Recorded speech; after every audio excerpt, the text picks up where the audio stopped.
Hi, I'm Cameron Weidenthal, and we're joined by volleyball coach Tim Koth, and we're going to be previewing the upcoming season as part of the GLIAC Digital Media Days. First off, year one in the books. Kind of talk about some of the positives after your first year at Wayne State.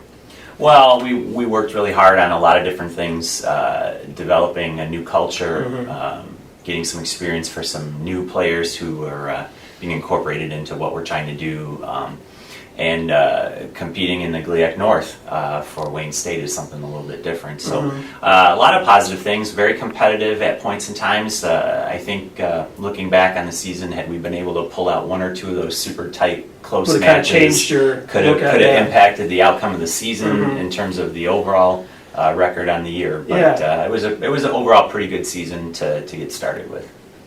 10 letter winners returning, 5 starters. Kind of talk about what your expectations are from that pretty big returning group there.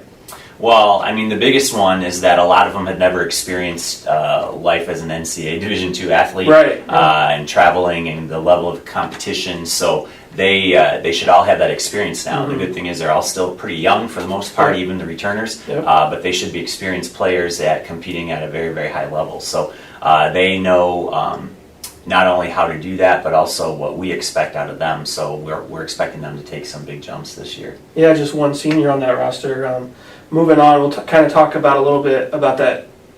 You signed a pretty good group of girls, it looks like, as far as their backgrounds. Talk about the incoming class a little bit. Yeah, I think we addressed everything. So I mean, part of the first year was for us to really get a good evaluation on what we actually had in the program returning, how our group that we recruited, how they impacted, and what we really were lacking that we needed. And I think this new group has addressed some of those needs. And I think they're also adding to the program for the future. So we have some players we expect to come in to impact the program immediately on the court. We have some players that we think will be impacting us in a big way, but down the road.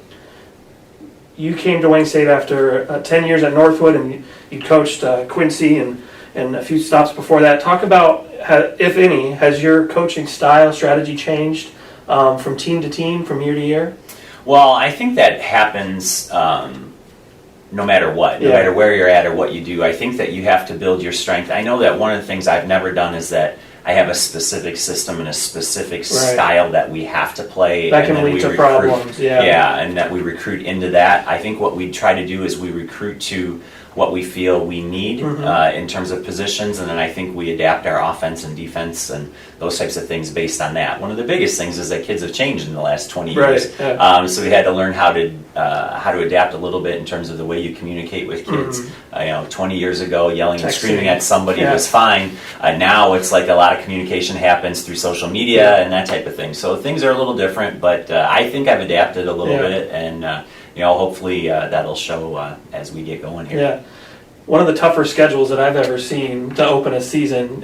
2 tournaments. First one, I think all 4 of them were in the NCAA tournament last year. Is that right? Tampa Classic. Talk a little bit about your expectations and how the schedule starts for you guys. Well, first off, it is an extremely challenging schedule with a team that's actually younger than last year's team in terms of the overall roster. But I've never been one to shy away from playing the best competition, and I think one of the things I think that's really important is that you expose a young team to the ultimate, and we're going to experience. That's the Tampa Classic. We're going to experience the defending national champions on their home floor when they raise their banner. I mean, we're going to play 3 other fantastic teams that had great seasons and returned most of their rosters from the year before. So we expect 4 unbelievable matches to set a tone for this is what's expected if we want to be where we expect to be with this program. All right, thanks for the time, Coach. And be sure to hopefully we see some of you guys out in the Math Eye for home opener volleyball. Who do we got? Ursuline? Ursuline on September 22nd. Sounds good. All right.